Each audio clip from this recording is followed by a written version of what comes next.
Somos seres que anhelamos saber, conocer de aquí, de allá. Nuestra curiosidad nos lleva a reencontrarnos a diario con las diferentes latitudes, y eso nos hace sentir que somos. Ahora podemos vernos frente a frente y compartir. El Visionario Noticias para escucharnos. El Visionario Noticias para ponernos en común. El Visionario Noticias. Voces y lecturas de la información. José Vicente Campos Marroquín dirige El Visionario Noticias.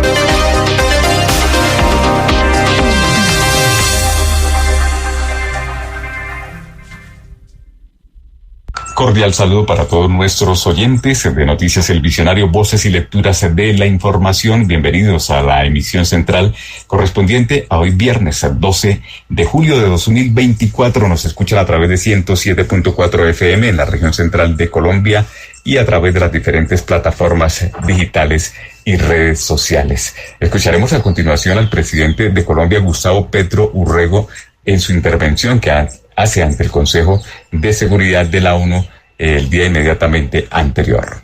Un concepto que llama el cese de hostilidades. El cese de hostilidades no es con el Estado, es con la población civil. Porque en la dinámica de cuidar una economía ilícita, de mantenerla, es la población civil la que más sufre el embate del grupo criminal. Sea para mantener el silencio, sea por un asunto de cuentas, sea para construir la clandestinidad necesaria para transportar grandes cantidades de cargamentos ilícitos, sea porque hay conflictos entre dos agrupaciones, por eso el mayor nivel de violencia se está dando entre grupos, porque es una competencia típicamente capitalista, pero armada por el mercado, y entonces la violencia es diferente a la que vivíamos hace una década, 2 décadas, 3 décadas. Entonces el cese al fuego a veces puede ser una trampa, un engaño. El Estado no me ataca y yo sigo comerciando. Y sigo matando indígenas, personas que por alguna razón quedan atravesadas en el negocio. La prioridad nuestra ahora es el cese de hostilidades, es decir, primero demuestran que no atacan la población civil. En particular, el reclutamiento de niños en todas las negociaciones que hemos establecido, ese es el primer punto.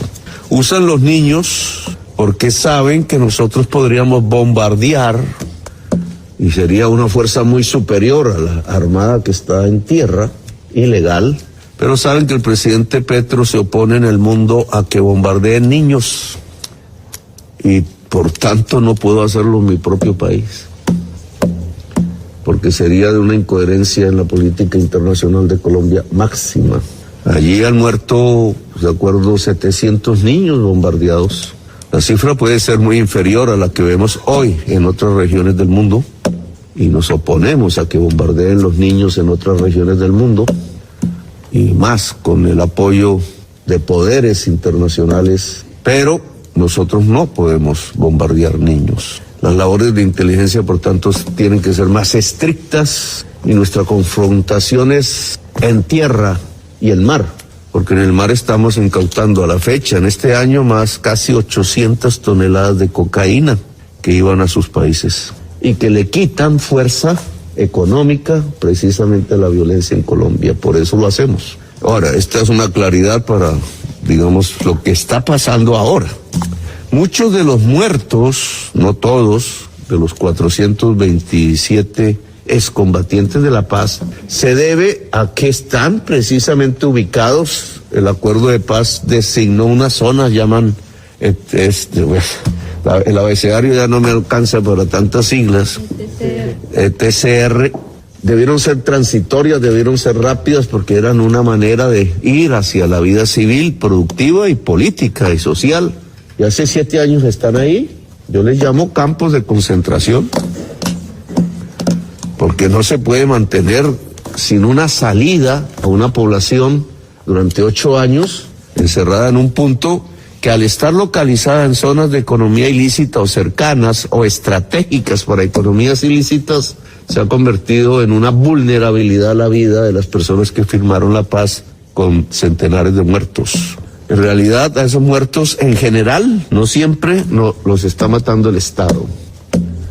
Los está matando la economía ilícita, que los ve como rivales. Y dado eso, y dado que narcotraficantes con políticos colombianos están tratando de revivir el paramilitarismo antiguo en zonas del oriente antioqueño, del Magdalena Medio santanderiano y del sur de Bolívar, que también es Magdalena Medio, el norte del Magdalena Medio, en el corazón de Colombia, el acuerdo de paz estableció que si esto se presentaba después de la firma, o había asesinatos de firmantes, cosa que ha ocurrido y ocurre, entonces se crearía un grupo especial de investigaciones en la Fiscalía, que en la pasada Fiscalía dirigida por el doctor Barbosa fue débil, completamente débil, prácticamente no existió, y por eso no hay condenas a asesinos de excombatientes de la paz. Esta Fiscalía nueva hoy anunció un fortalecimiento a 25 fiscales. El gobierno,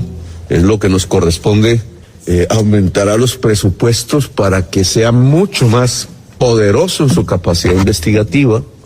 Pero el acuerdo de paz establece que puede haber una misión internacional de acompañamiento en las investigaciones, para que no se cree de nuevo un paramilitarismo y para que no se mate a los firmantes de paz y puedan tener seguridad en su acción política libre en una democracia. Pues yo les voy a solicitar, como jefe del Estado, que se configure una misión internacional complementaria de apoyo a la investigación judicial del Grupo Especial de Investigaciones de la Fiscalía para establecer los autores intelectuales y materiales del asesinato sistemático de excombatientes que han firmado la paz, y para detener el surgimiento de grupos neoparamilitares que, con ayuda de empresarios, narcotraficantes y algún tipo de actividad política, vuelven a retomar un crecimiento aún balbuciante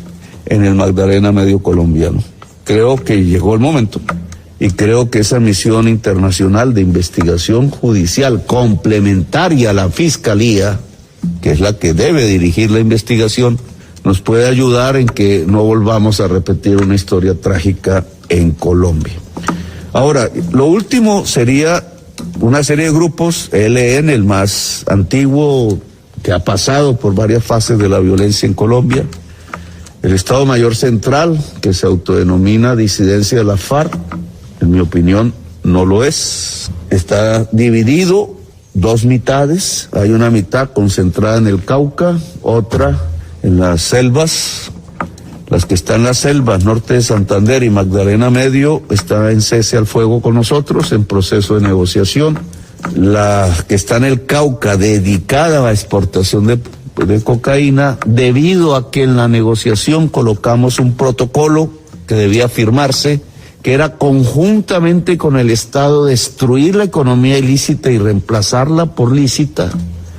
El Estado Mayor Central del Cauca decidió no firmar ese protocolo, priorizó las actividades de economía ilícita sobre la paz, y por eso hay hoy un incremento de la violencia en el Cauca. Se debe a que nosotros hemos desarrollado una ofensiva militar en el cañón del Micay, donde está el 75% de la hoja del coca del Cauca, que cae hacia el mar, es decir, permite la exportación de cocaína hacia el Pacífico, destino Australia, destino Oriente, Asia Oriental, destino Pacífico norteamericano, y la respuesta a esa acción militar es la muerte, las bombas, incluso el ataque a familiares del gobierno que están en el Cauca, el hijo del viceministro de Agricultura, que fue asesinado, el atentado contra la vicepresidenta de la República, que es afrodescendiente del Cauca, en su propio pueblo, y otras figuras que son del más alto gobierno civil en el territorio del Cauca, además de dirigentes indígenas, campesinos y otros.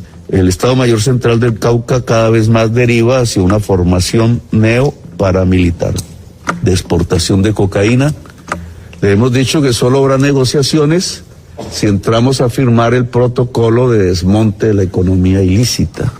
Han iniciado negociaciones, de esto no podemos sino decir que empiezan, sin más, con la segunda Marquetalia, que también deriva de la FARC antigua, y con la AGC, llamada en Colombia Clan del Golfo, que quiero enmarcarla dentro de los acuerdos de paz de la FARC, en lo que tiene que ver con la Justicia Especial para la Paz, porque esos acuerdos determinaron para la JEP el que se escuche a todos los actores del conflicto, no solo a unos, como está ocurriendo en este momento, a todos. Significa paramilitares, militares, guerrilleros, personas civiles que estuvieron en el conflicto, y dice explícitamente organizaciones narcotraficantes ligadas al conflicto, tema que creo que con los Estados Unidos debemos dialogar mucho más profundamente, pero es el acuerdo de paz firmado en el 2016 y declaración unilateral de Estado en este momento. El gobierno ya inició un sistema de bono pensional para todo el campesinado de los PEDETs. Ese es un producto de este gobierno y de su reforma pensional. También inició la salud preventiva visitando todas las casas en los territorios PEDES hasta donde podemos, que también es un desarrollo de este gobierno y que estaba escrito en los acuerdos de paz sin desarrollo. También la contratación con las organizaciones populares del territorio, básicamente Acción Comunal, cabildos indígenas, consejos comunitarios, afrodescendientes.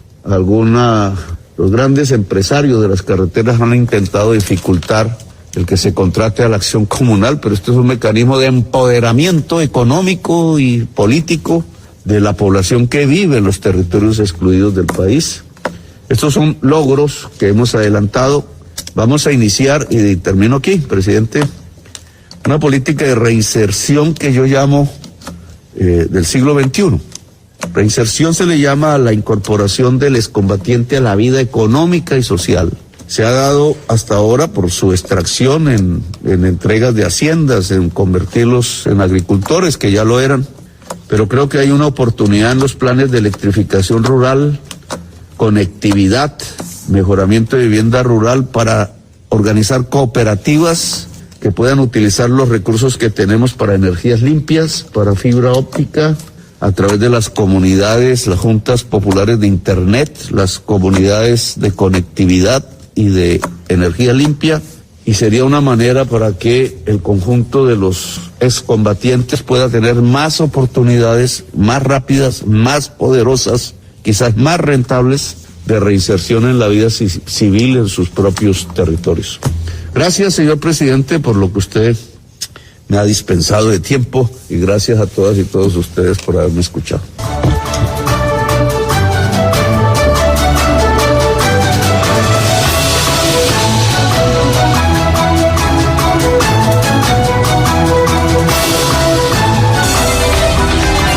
Para Colombia y el mundo, el Visionario Noticias. Voces y lecturas de la información.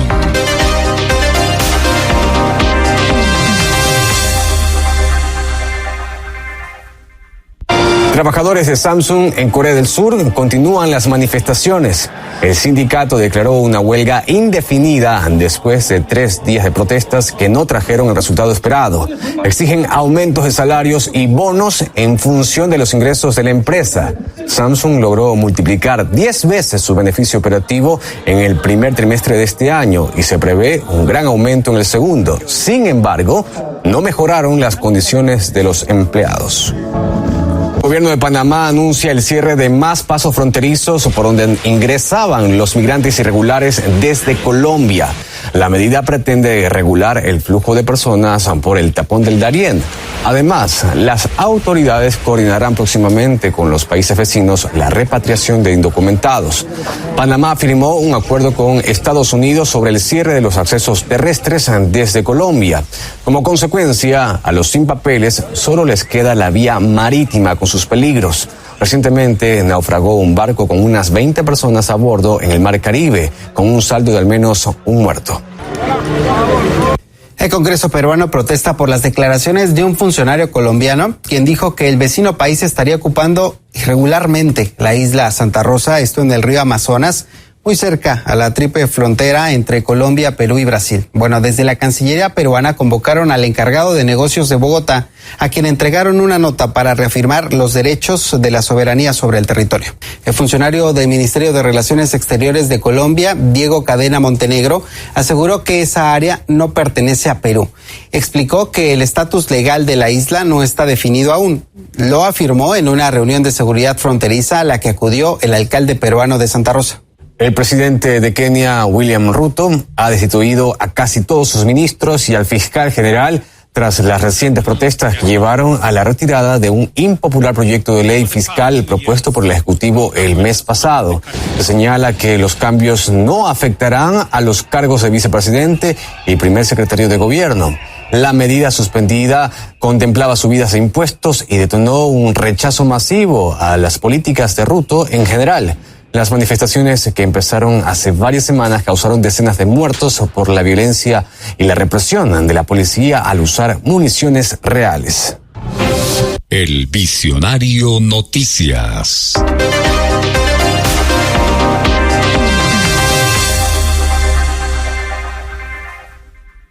La CAR impuso medida preventiva a constructora en Cota por posible afectación a los recursos naturales. Escuchemos a continuación a Liliana Ramírez, directora de la Regional Sabana Centro CAR.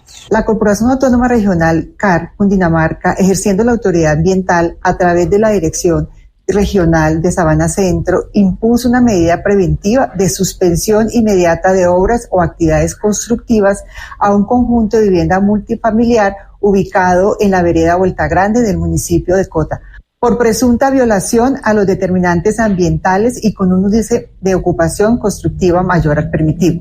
La entidad hace un llamado para que en la ejecución de labores constructivas asociadas a licencias urbanísticas se garantice el cuidado de los recursos naturales en conjunto con las determinantes ambientales. Están escuchando El Visionario Noticias.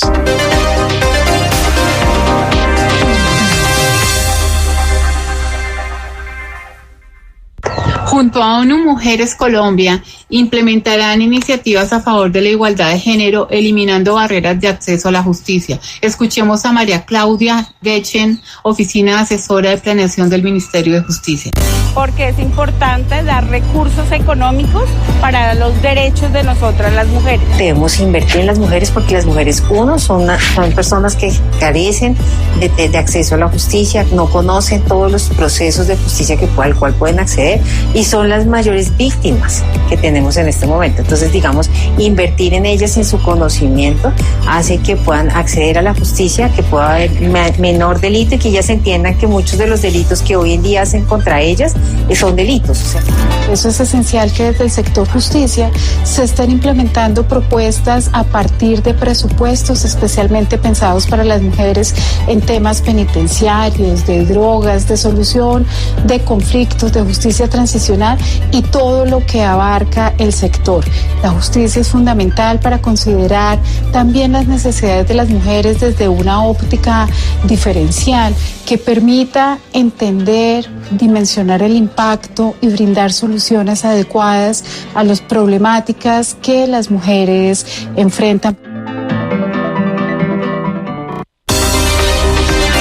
Para Colombia y el mundo, El Visionario Noticias.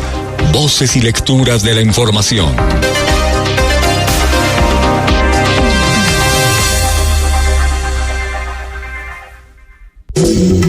Surgen reacciones a la cumbre de la OTAN celebrada en Washington esta semana, sobre todo ante el polémico comunicado final de la Alianza Atlántica, lleno de declaraciones belicistas e intenciones expansionistas, así como también críticas y amenazas a Rusia y a China.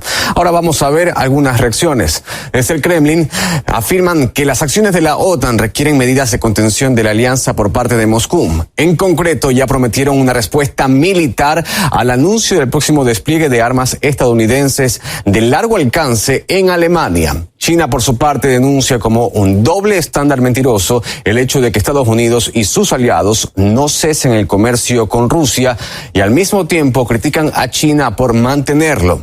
Además, añade que la mayoría de los países del mundo no impusieron sanciones en contra del país eslavo y mantienen los lazos económicos. constata que la OTAN debe de abandonar la mentalidad de la Guerra Fría. Mientras los líderes de la OTAN intentaron mostrar su firme intención de continuar alimentando al régimen de Kiev, el Servicio de Inteligencia Exterior de Rusia proporcionó detalles curiosos obtenidos por su fuente en Ucrania. Indicaron que Washington ya busca candidatos para sustituir a Zelensky por preocupación sobre la creciente apatía y hostilidad entre el pueblo hacia el régimen actual. Los medios de comunicación también destacan varias controversias de la cumbre. Por ejemplo, llama la atención a que la OTAN intentó calmar a Kiev con nuevos fondos, pero evitó hablar de plazos de adhesión. El diario The New York Times también hace hincapié en que la alianza eleva el tono contra China, algo que evitaba hacer hasta ahora. Y Washington Post dedicó un artículo en el que se habló sobre el temor que existe dentro de la alianza a la eventual llegada de Donald Trump al poder, que podría frustrar muchos de los planes acordados. El periodista y secretario general del Partido Comunista de los comités catalanes, Albert Santín, sostiene que hay un paralelismo entre los políticos pro Casa Blanca y la financiación de ellos por organizaciones ligadas a Estados Unidos. Podemos ver cómo hay un paralelismo, ¿no?, entre los políticos que realizan estas políticas pro Casa Blanca, pro Estados Unidos, y la financiación de esos políticos por determinadas organizaciones que tienen que ver con Estados Unidos. Entonces podemos ver que hay un paralelo, que van prácticamente de la mano, y lo que busca al final es Estados Unidos tener mayor influencia. Por eso se ha encargado desde hace muchas décadas en tener sus amigos y aliados en puestos de influencia de los países occidentales. Y eso lo podemos ver a día de hoy, no es ningún secreto. Lo más penoso de esta situación es que Europa, lo que es la Unión Europea, no tiene ninguna independencia. Al final se ha convertido en lo que antaño era el patio trasero de Estados Unidos, que antaño era América Latina. Ahora mismo ese papel lo está jugando Europa. Lo podemos ver claramente. Cada vez que ellos están financiando más la guerra, pero están descuidando los destinos de sus países. Es la gran cuestión, el gran problema, ¿no? Podemos ver que al final es un papel vasallo. El Visionario Noticias.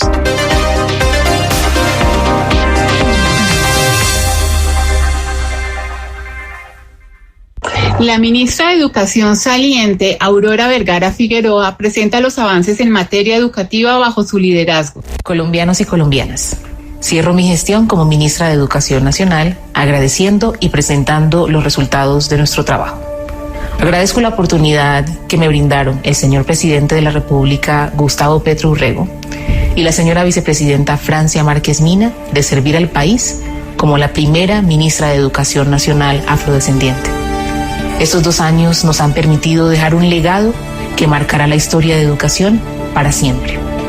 Avanzamos de manera sustancial las principales apuestas del programa de gobierno y del Plan Nacional de Desarrollo Colombia, Potencia Mundial de la Vida. Les cuento nuestros principales logros y avances en materia educativa y cómo lo hicimos en aumento de cobertura, resignificación de la jornada escolar, proyectando una formación integral, la creación y el mejoramiento de espacios educativos, la dignificación de la labor docente, el fortalecimiento de las instituciones de educación superior públicas y la gratuidad en la matrícula de manera progresiva. El trabajo del equipo del Ministerio y sus entidades adscritas estuvo enfocado en garantizar a la niñez y a la juventud una trayectoria educativa completa en condiciones de calidad y pertinencia, porque trabajamos con la certeza de que la educación es la fuerza transformadora de la sociedad para superar las desigualdades.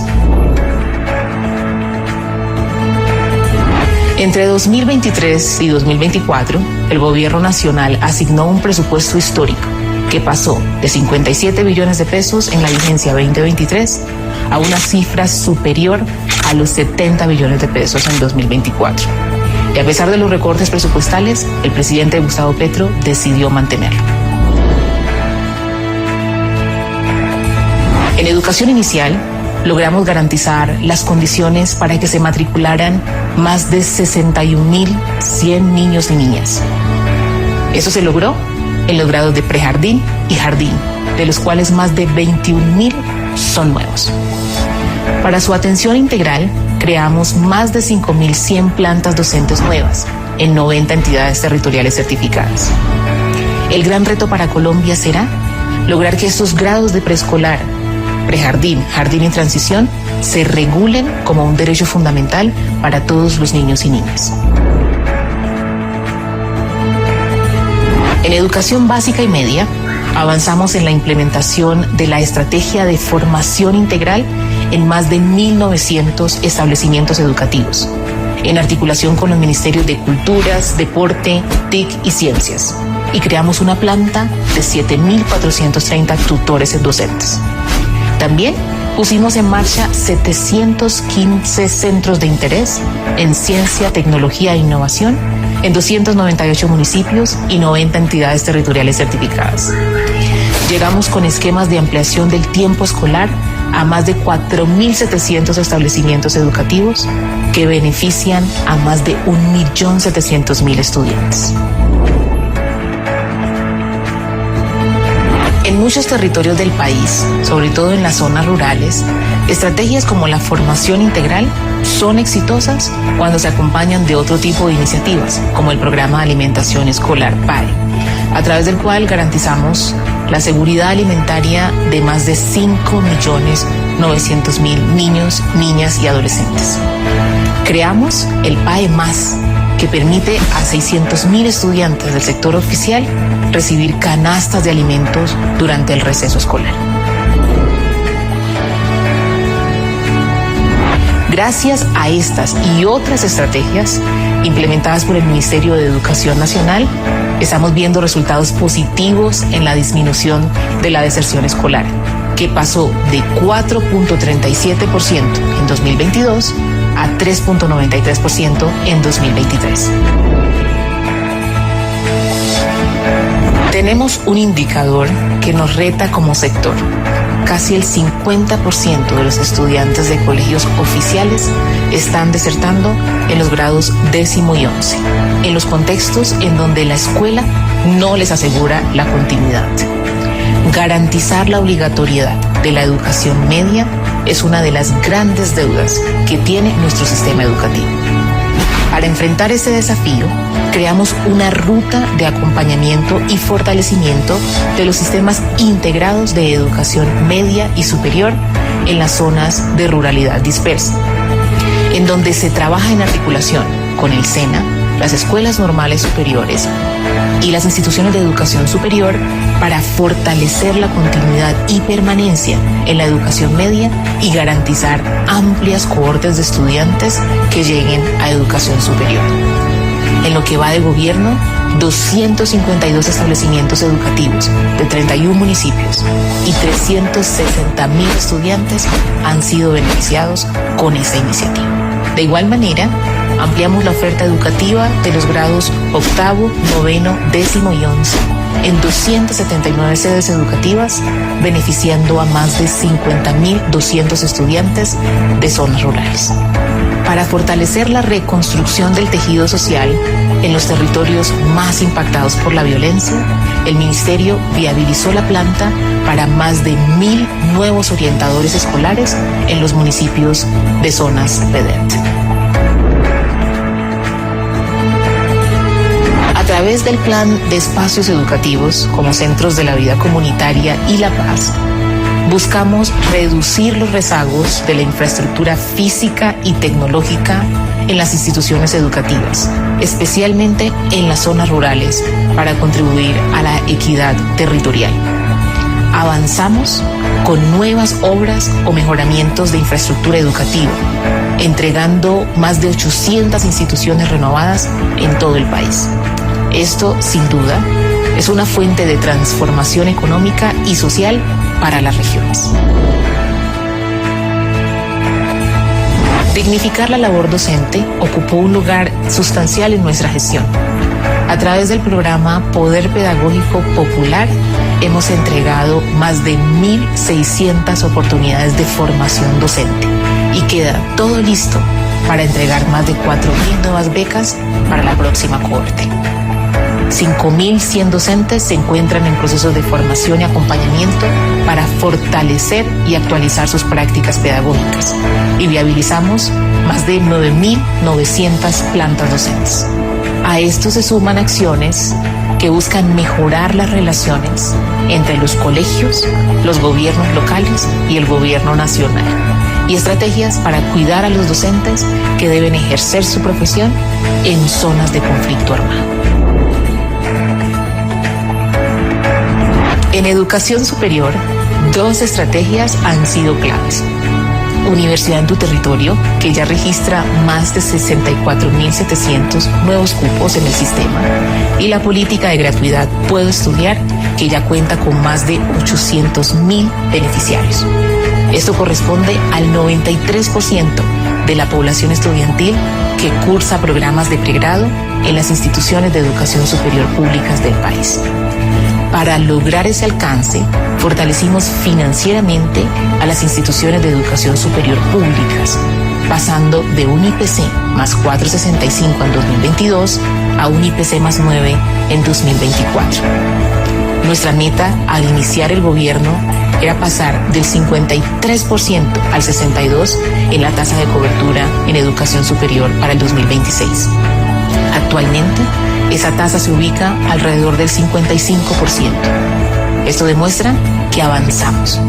Les invito a que compartan con sus familiares y amigos la noticia que existen muchas oportunidades de educación superior gratuita en las instituciones de educación superior. En 2023, por primera vez en la historia del sector, los nuevos créditos otorgados por ICETEX tuvieron una tasa del 0% de interés durante el periodo de estudios, una medida que ha permitido beneficiar a 77.000 estudiantes. Y en 2024 asignamos más de 102.000 millones de pesos al Fondo de Víctimas del ICETEX, que acompaña actualmente los proyectos de vida de 3.800 colombianos y colombianas. Esto representa un incremento de recursos que supera el 700% entre las vigencias 2022 y 2024. Agradezco y reconozco a las universidades que se vincularon al programa U Solidaria.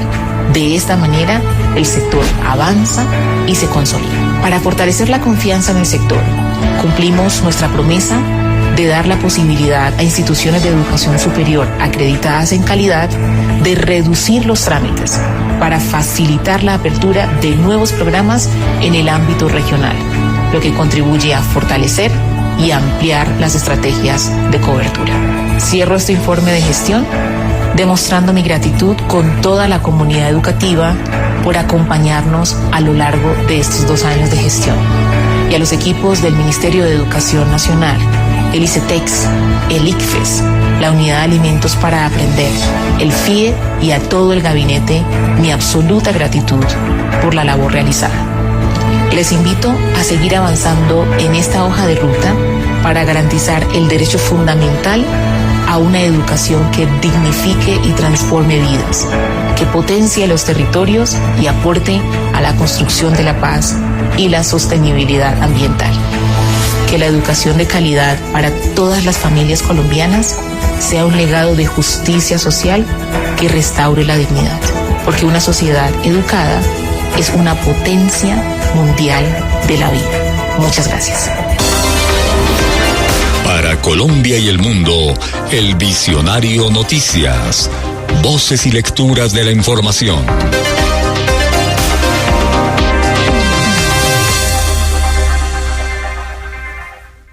En Ecuador, el Consorcio de Municipios Amazónicos y Galápagos realiza un encuentro virtual sobre la desnutrición crónica infantil. Esta iniciativa congrega a técnicos y funcionarios públicos con el fin de combatir dicha problemática de salud.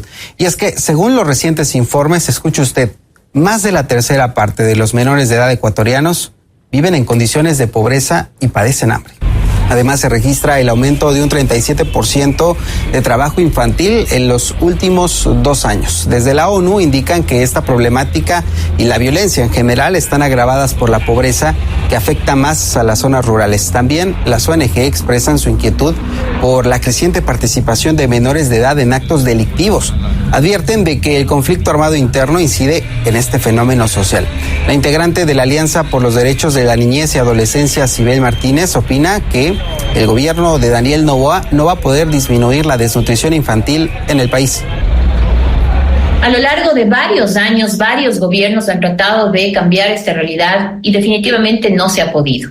Pensar que ahora un gobierno interino, ¿no?, puede hacer la diferencia, considerando además que la niñez y la adolescencia no está en el centro de las políticas públicas, es de esperar demasiado. Yo creo que vamos a ver cambios si podemos sostener en el tiempo efectivamente un programa de larga data, un proyecto que tendiente a cambiar esta realidad, entendiendo sus causas subyacentes, que no es únicamente, digamos, mejorar la alimentación, tiene otras aristas este problema. Seguramente vamos a ver mejores datos y poder hablar de una mejoría en este tema en largos años, en algunos años. Por lo tanto, yo creo que este gobierno efectivamente no va a poder hacer la diferencia con relación a la desnutrición crónica infantil.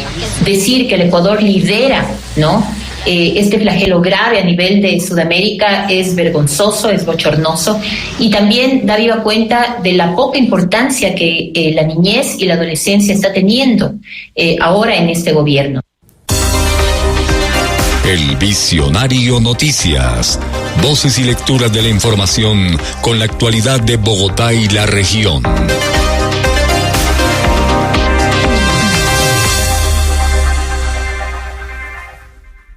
El gobernador de Casanare, César Ortiz Zorro, habla sobre el convenio que se firmó de 40.000 millones de pesos para promover entornos más seguros para la ciudadanía, con el acompañamiento del gobierno nacional a través del Ministerio del Interior. Me encuentro en el Ministerio del Interior celebrando el convenio que hemos firmado por un valor de 40.000 millones de pesos para enfrentar el crimen, el delito y la delincuencia en nuestro municipio Yopal, en el corregimiento del Morro y en el corregimiento La Chaparrera. Este es un proyecto que consta de varios componentes. Primero, 230 cámaras de última tecnología, cámaras con reconocimiento facial, cámaras con reconocimiento de placa, altavoces de tecnología IP, fibra óptica. Vamos a implementar 35 kilómetros de fibra óptica para mejorar este sistema integrado de seguridad. Quiero dar un agradecimiento inmenso al exministro Velasco, quien creyó en nuestro departamento y nos aportó 20.000 millones de pesos. La gobernación adiciona otros 20.000 millones de pesos para un valor de 40.000 millones de pesos. Pero también le quiero agradecer a nuestro nuevo ministro Juan Fernando Cristo, quien ha acogido este proyecto y quien tiene la voluntad de ayudarnos a construir la segunda y la tercera etapa, que son los corregimientos y los 19 municipios del departamento. Casanare quiere convertirse en un referente de seguridad. No vamos a ceder un centímetro contra los delincuentes y contra el crimen. Agradezco también a todo mi equipo de trabajo, al doctor Julio Ramos, quien se apropió de este proyecto, y a todo su equipo de trabajo, a Jurídica, a Planeación, al Banco de Proyectos, y un agradecimiento especial a nuestro ejército y a nuestra policía, quienes desde el comienzo estuvieron en la estructuración de este proyecto. Grandes noticias para nuestro departamento. Avanzamos en materia de seguridad, avanzamos en contra del delito y la delincuencia en el departamento.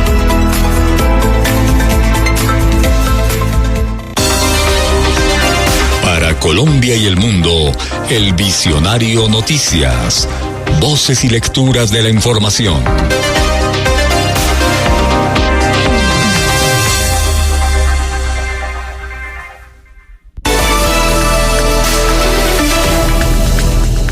La OTAN destinará 40.000 millones de euros en ayuda militar a Ucrania en 2025. Así lo anunciaron los líderes de la alianza reunidos en Washington en una cumbre histórica en la que calificaron de irreversible el camino de Kiev hacia la integración en la organización, aunque no se concretó un posible calendario para su ingreso. El apoyo a Ucrania se concretará además con el envío de aviones de combate F-16 este mismo verano, una larga aspiración del gobierno ucraniano que confía en los cazas occidentales occidentales para mejorar sus capacidades de defensa frente a la agresión rusa. La OTAN reforzó además su compromiso de gasto militar con 23 de los 32 países miembros destinando más del 2% de su Producto Interno Bruto. El gobierno alemán ha decidido prohibir el uso de piezas fabricadas por los gigantes chinos de telecomunicaciones Huawei y ZTE en sus redes 5G. Berlín dijo que eliminaría gradualmente el uso de estos componentes por motivos de seguridad nacional y para proteger sus infraestructuras críticas. El anuncio no ha sorprendido a los operadores de telefonía móvil alemanes, que ya han acordado con el gobierno la firma de contratos de compromiso para la sustitución gradual. El Tribunal Supremo de Serbia ha revocado la decisión del gobierno de paralizar un controvertido proyecto minero que permitirá al gigante austriaco Rio Tinto desarrollar la mayor mina de litio de Europa. Belgrado revocó hace 2 años los permisos para el multimillonario proyecto. Los activistas temen que dañe el medio ambiente de forma permanente. En China, las lluvias torrenciales en el centro del país han causado ya la muerte de al menos 6 personas. La situación es especialmente grave en la ciudad de Chongqing, donde se produjeron deslizamientos de tierra y decenas de viviendas quedaron destruidas. La metrópolis, con más de 30 millones de habitantes, está atravesada por 2 de los principales ríos del país, cuya crecida ha puesto en situación de alerta a toda la región. Se intensifica la erupción del Etna en la isla italiana de Sicilia. La nube de cenizas expulsada a través del cráter ha obligado a desviar algunos vuelos con destino a Catania, que han tenido que aterrizar en el aeropuerto de Palermo. La actividad del mayor volcán de Europa se suma a las explosiones registradas en los últimos días en el volcán de Stromboli, una isla ubicada a menos de 200 kilómetros del Etna. En Francia se incendió este jueves una de las agujas de la Catedral Gótica de Rouen, de 151 metros de altura. El incendio ha podido controlarse, aunque todavía se desconocen las causas y el alcance de los daños. La catedral, que empezó a construirse en el siglo XII, fue objeto de varios cuadros impresionistas de Claude Monet y es considerada uno de los edificios más notables de la región de Normandía. Están escuchando El Visionario Noticias.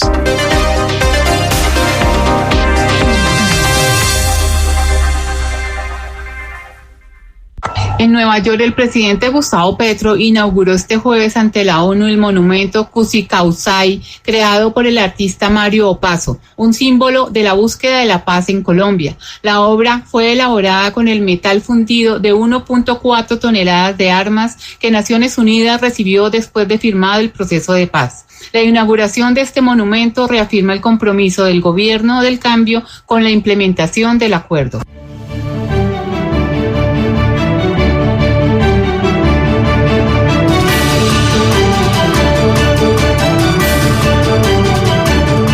Ya me había correspondido hace un tiempo, casi a principios del gobierno, esta postura de un monumento que aquí quedará por décadas y que por el sitio y lo que representa este sitio es una especie de patrimonio que queda de la historia, en la historia de la humanidad, de nuestra propia historia, Colombia, de nuestra historia contemporánea. La historia republicana de Colombia, como muchos aquí saben, ha repetido una y otra vez, como los pescaditos de oro que hacía Aureliano Buendía en 100 años de soledad, hacerlos para desbaratarlos, para hacerlos de nuevo, para volverlos a desbaratar, para poderlo hacerlo de una manera casi indefinida, como si en eso consistiera la vida. En Colombia, en vez de pescaditos de oro que se hacen y se deshacen, hacemos y deshacemos violencias. Deshacemos la violencia con la paz, pero inmediatamente surge la violencia de nuevo. Pareciera una especie de mal permanente, de vicio cultural, un poco único dentro de las sociedades humanas, que no lo son así, a pesar de que muchas de ellas han vivido intensas épocas de violencia, incluso superiores a la nuestra, pero que terminan y terminan definitivamente. Este país nos puede dar una demostración de ello. No se entendió en alguna vez alrededor de una de las materias más difíciles por las que ha pasado la humanidad, la existencia de la esclavitud, que también nosotros vivimos por las mismas razones. Pero la liberación definitiva de la esclavitud, que les causó una guerra civil intensa de años, pero que terminó, y que dejó después de ese final, en el proceso mismo de paz que tuvo que construir esta sociedad y que en mi opinión aún permanece, dado que las secuelas de la esclavitud a través del racismo y la xenofobia se mantienen aquí y en buena parte del mundo, como también en nuestro país, pueden decir de todas maneras, con cierto orgullo, que no se volvieron a matar entre sí. Nosotros no podemos decir lo mismo. También tuvimos una guerra para liberar a los esclavos, pero a diferencia de lo que ocurrió en Estados Unidos, en Colombia la ganó militarmente quienes eran los dueños de los esclavos. Y eso dejó una marca indudable, una marca que al día de hoy nos ha convertido, según las cifras de la OCDE, en el país más desigual socialmente del mundo. Esa es la heredad de no haber vencido definitivamente el esclavismo. Se mantiene como una especie de cultura subterránea en la mente de quienes dirigen el país, de sus élites que casi de manera hereditaria se han sucedido en el poder durante estos 2 siglos y han dejado como recuerdo histórico, como una mala herencia para la conducta de la misma humanidad, el país más desigual socialmente del mundo. Yo soy aquí una especie de excepción histórica, de paréntesis. Querrán algunos que pase y transcurre lo más rápido posible. Otros querremos que sea un cambio realmente de fase, de época, de era, en donde Colombia realmente se integre profundamente a la corriente de la lucha democrática y de su estabilización, una democracia profunda, multicolor, un país justo entre las naciones de la tierra. Esa es la lucha del presente, a eso le llamamos un proceso de paz. Ahora hablaremos más detenidamente de esto en el Consejo de Seguridad de Naciones Unidas, pero un proceso de paz es una lucha social, es una lucha política. A pesar de haber escrito frases que se firman, a pesar de haberlas puesto a consideración y en cuidado del Consejo de Seguridad de Naciones Unidas como una declaración unilateral de Estado, muchísimos de sus párrafos, de sus objetivos, de sus propósitos, son en Colombia hoy no un consenso, no un acuerdo, sino una lucha aún por librarse, una lucha que no es solo de políticos, sino que es de la misma sociedad. El derecho a vivir en paz es una lucha social en Colombia. Este monumento refleja en sus 2 palabras traducidas del idioma en que el autor ha querido bautizarlo: sabiduría y humanidad, sabiduría y vida.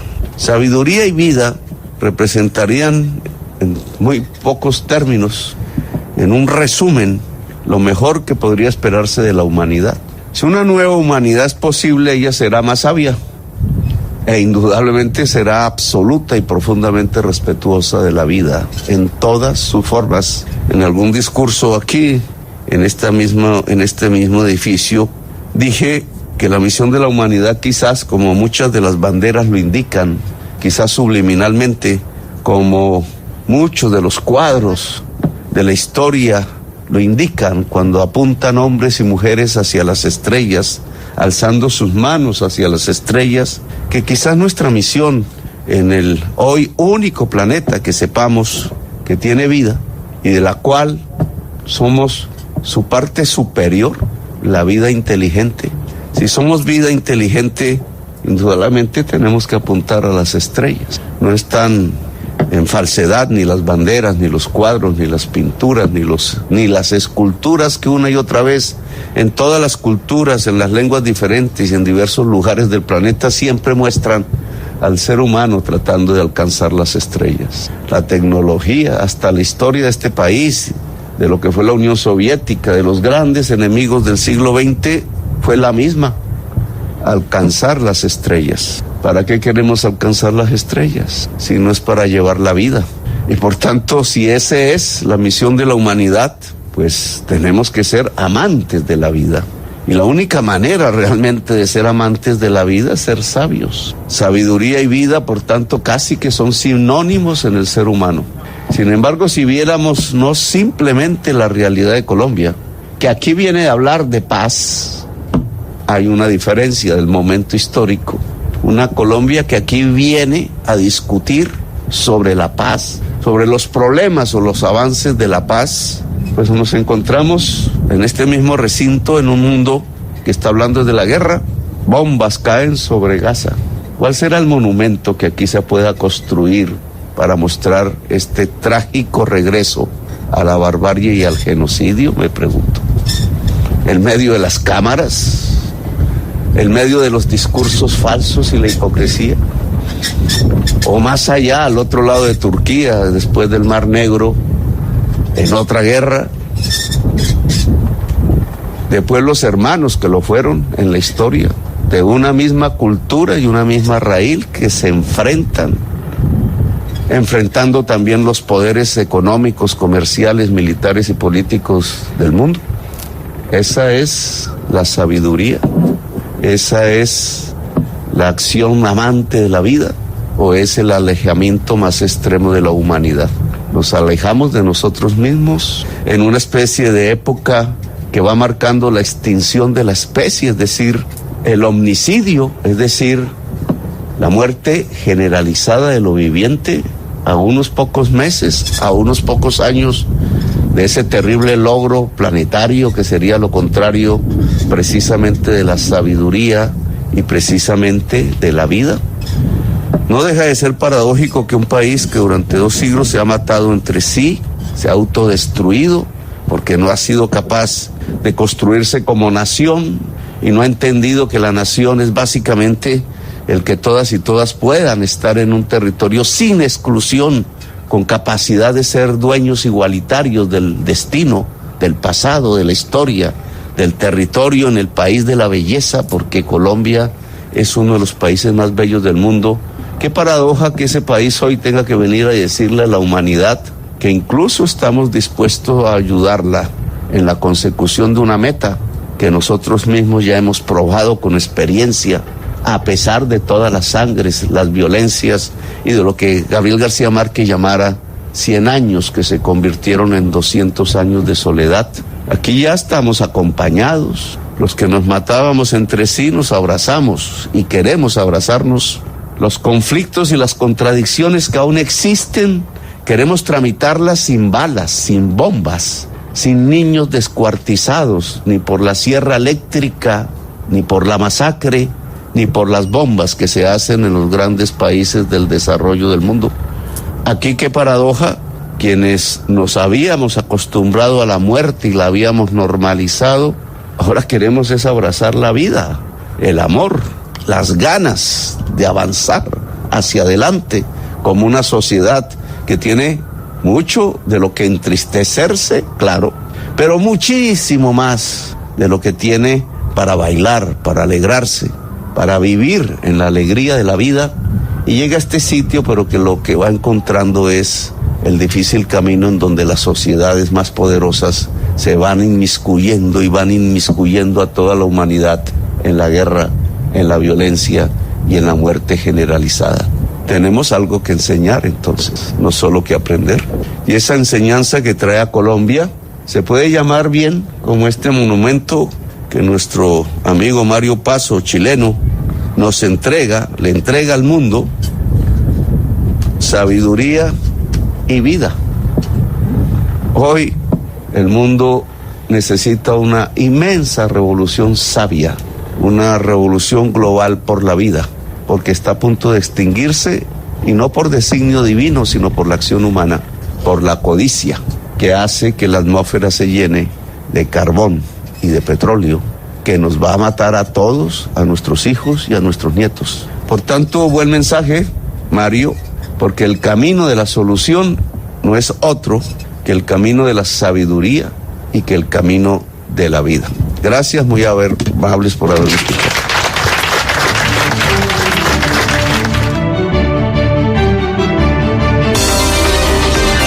Para Colombia y el mundo, el Visionario Noticias. Voces y lecturas de la información.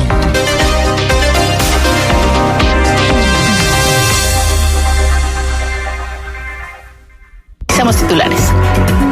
En San Petersburgo se reúnen los miembros del BRICS en un foro que se enfoca en los desafíos de seguridad global y la cooperación económica. Surgen reacciones tras la polémica cumbre de la OTAN en Washington, tras sus declaraciones belicistas y las amenazas hacia China y Rusia. Desde Pekín advierten que la alianza debe abandonar la mentalidad de Guerra Fría. El presidente colombiano Gustavo Petro llega a Estados Unidos para proponer a la ONU un plan de choque para el acuerdo de paz que permita superar los obstáculos para su aplicación, así como extender el plazo de implementación. Conmoción en Argentina tras la desaparición de un niño de 5 años. Hasta el momento hay 7 detenidos por el caso, incluyendo familiares, allegados y exfuncionarios públicos. Se esperan manifestaciones. Hasta aquí la noticia.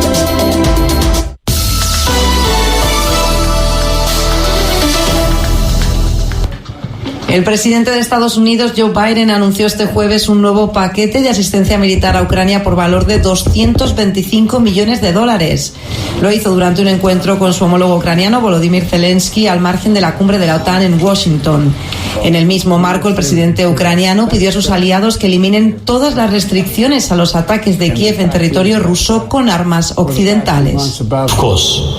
Por supuesto, si queremos vencer, si queremos prevalecer, si queremos salvar nuestro país y defenderlo, necesitamos eliminar todas las restricciones. He hablado de esto con los socios, con dirigentes del Reino Unido, el presidente de Estados Unidos, el secretario general, con todos ellos. El primer ministro húngaro Viktor Orbán se reunió con Donald Trump en la residencia del expresidente en Florida. Orbán publicó una fotografía del encuentro en sus redes sociales, donde aseguró haber dialogado con Trump sobre una posible solución pacífica a la guerra en Ucrania. El mandatario húngaro, cuyo país acaba de asumir la presidencia de turno de la Unión Europea, viajó en los últimos días a Ucrania, Rusia y China para reunirse con los mandatarios de esos 3 países, en lo que el propio Orbán calificó de misión de paz, una iniciativa que ha generado malestar entre sus aliados europeos. Bienvenidos al recorrido meteorológico por las diferentes regiones del país para la mañana del viernes. El cielo ligeramente nublado que se posará sobre la región Caribe podría provocar lluvias en Córdoba. En el archipiélago de San Andrés y Providencia, el día iniciará sin precipitaciones y cielo seminublado.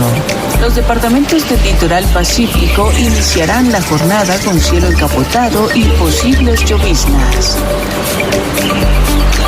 En Antioquia, Santander, Boyacá y Cundinamarca podrían presentarse algunos chubascos moderados. No se descarta una mañana con precipitaciones de importante intensidad en Arauca, Meta y Vichada. La mayor parte de los departamentos amazónicos iniciará el viernes con cielo encapotado y posibles aguaceros. En la capital del país, la jornada iniciará con algunos sistemas nublados, pero sin lluvias. La temperatura mínima será de 8 grados. Inicia el día informado gracias al siguiente resumen con las alertas que permanecerán vigentes. Se mantiene la alerta en el municipio de Magangué, Bolívar, debido a la probabilidad de rompimiento del dique sobre el río Magdalena. Alerta roja en Cundinamarca y naranja en Cesar, La Guajira, Cauca, Santander, Huila y Vichada por alta probabilidad de incendios. Probabilidad de deslizamientos en Bolívar, Magdalena, el Pacífico, los Andes, Meta, Casanare, Caquetá y Putumayo. José Vicente Campos Marroquín, El Visionario Noticias.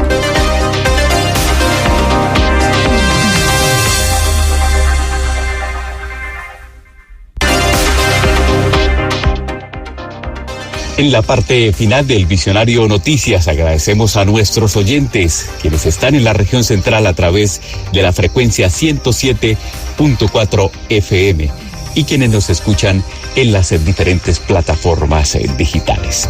Esta propuesta informativa del Visionario Noticias, voces y lecturas de la información. Buen día para todos.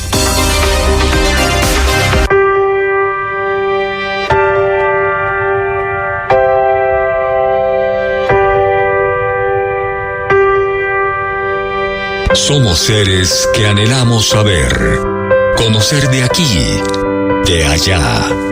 Nuestra curiosidad nos lleva a reencontrarnos a diario con las diferentes latitudes, y eso nos hace sentir que somos.